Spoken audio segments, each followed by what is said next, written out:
Jumlah penderita virus corona di Indonesia diprediksi akan terus bertambah. Tentu saja ini menuntut kesigapan pemerintah untuk menyiapkan fasilitas dan layanan kesehatan yang mencukupi, mulai kesiapan rumah sakit hingga tenaga medis. Bagaimana pemerintah memastikan tenaga medis bisa punya senjata yang ampuh saat harus berperang melawan virus corona. Hal ini akan kami bahas bersama sejumlah narasumber di Menara Kompas sudah hadir. Sekretaris Umum Perhimpunan Dokter Paru Indonesia, Dr. Erlang Samudro. Selamat malam, dokter. Malam. Sehat ya? Sehat. Lalu ada Ketua Umum Persatuan Perawat Nasional Indonesia, Harif Fadilah. Pak Harif, selamat malam. Selamat malam, Mbak. Melalui sambungan Skype dari Bandung bergabung tenaga ahli utama Kantor Staf Presiden Dani Amrul Ihdan. Selamat malam, Bung Dani. Selamat malam, Mbak. Assalamualaikum warahmatullahi wabarakatuh. Waalaikumsalam warahmatullahi wabarakatuh. Bung Dani, sebentar ya, saya mau ke Pak Erlang terlebih dahulu. Pak Erlang, secara psikologis, bagaimana kondisi psikologis para dokter saat ini yang harus berjibaku menghadapi COVID-19? Kalau secara psikologis kita siap, terus kemudian tanpa pamrih, kemudian kita juga aware bahwa ini kita paling depan, kemungkinan kita akan kena juga ada, dan sudah ada beberapa spesialis paru yang sudah terkena, ya itu jadi suatu gimana ya, prinsipnya kita harus lebih berhati-hati lagi untuk menangani pasien-pasien ini. Anda diminta untuk berperang, ada di garis depan terhadap sesuatu yang secara kasat mata nggak kelihatan. Berarti harus ekstra hati-hati. Apakah alat perang Anda saat ini sudah mencukupi? Selama ini sih masih belum ada kekurangan kalau saya bekerja di Rumah Sakit Persahabatan, selama ini sih masih bisa dipenuhi terus. Masih belum ada kekurangan alat pelindung diri. Kalau dari rumah sakit lain yang Anda dengar?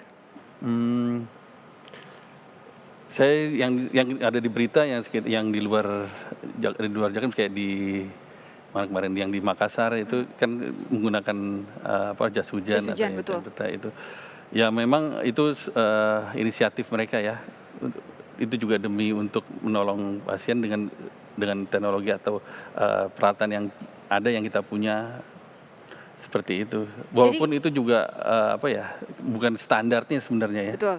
Itu sama sekali tidak ideal. Kalaupun misalkan memang dipakai pada saat-saat genting dan terpaksa karena tidak ada pilihan, apakah itu memberikan seperti tadi misalkan jas hujan? Ada beberapa perawat di rumah sakit lain yang saya baca di media sosial mulai menjahit masker dengan bahan kain begitu. Apakah ini sebenarnya bisa melindungi para dokter dan juga para tenaga medis lainnya untuk benar-benar aman ketika harus berhadapan dengan pasien COVID-19? Kita kan ada teknologi untuk bahwa yang safe itu ya masker yang N95. Ya. Kalau sampai itu yang paling dasarnya itu nggak ada, itu nggak bisa. Jadi harus proteksi diri merupakan suatu hal yang penting dan harus utama di depan. Karena kita sebagai ujung tombak harus dilengkapi dengan alat pelindung diri yang sesuai standar. Jadi seharusnya tidak bisa ditawar ya? Nggak bisa ditawar. Oke, ini kalau dari sisi dokter, kalau dari sisi perawat Pak Harif, apa yang Anda dengar selama ini dari teman-teman yang harus berjibaku secara langsung di garis depan melawan corona?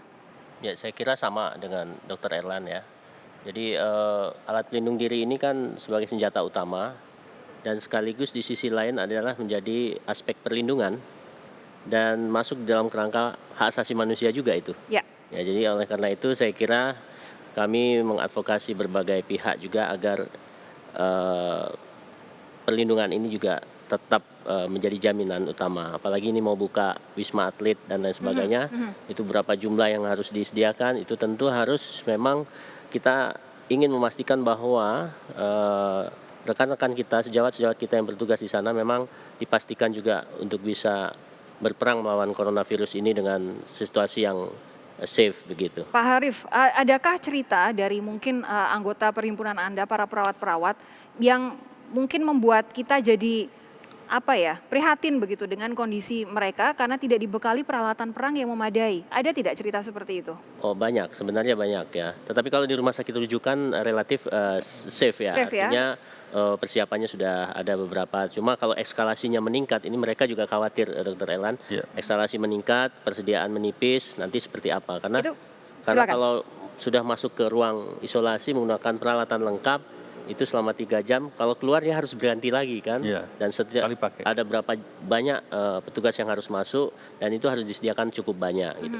Tapi yang juga menjadi perhatian adalah teman-teman kita yang rumah sakit yang prarujukan, yang bukan rujukan itu juga mereka sekarang ini membuat prinsip bahwa setiap pasien itu mungkin bisa dianggap corona juga kan, sehingga dia harus menyiapkan diri. Nah ini yang kadang-kadang menjadi hambatan karena keterbatasan atau kelangkaan Ya. daripada APD di luaran, contoh masker, itu mereka biasanya setiap pasien harus ganti, atau kalau dibilang jam itu 4 jam harus ganti, ini mereka satu shift ya menggunakan itu. Nah, Begini. ini keluhan-keluhan yang Kita lihat disampaikan. di media sosial banyak, kemudian ada juga yang membuat crowdfunding di Kita Bisa.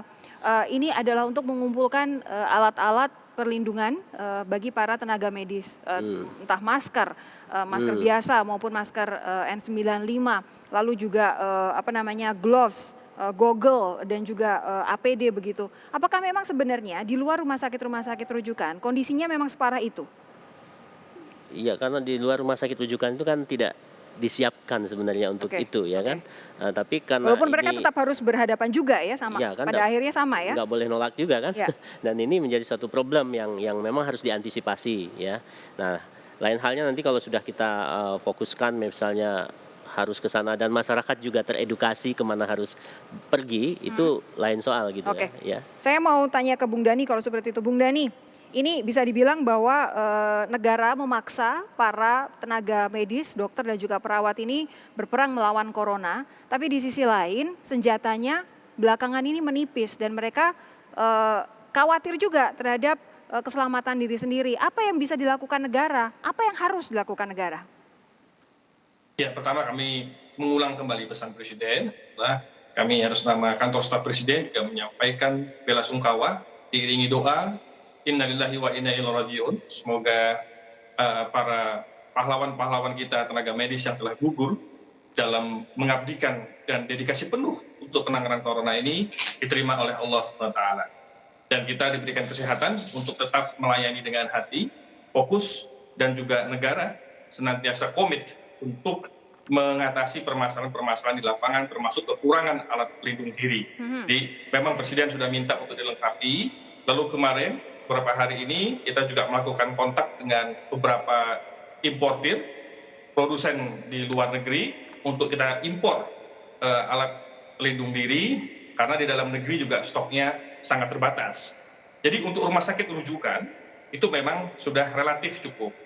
Hanya memang di rumah sakit yang ada di daerah, RSUD terutama, itu masih banyak kekurangan. Sehingga kita menyusun suatu rencana kebutuhan jangka menengah yang bisa kita cover.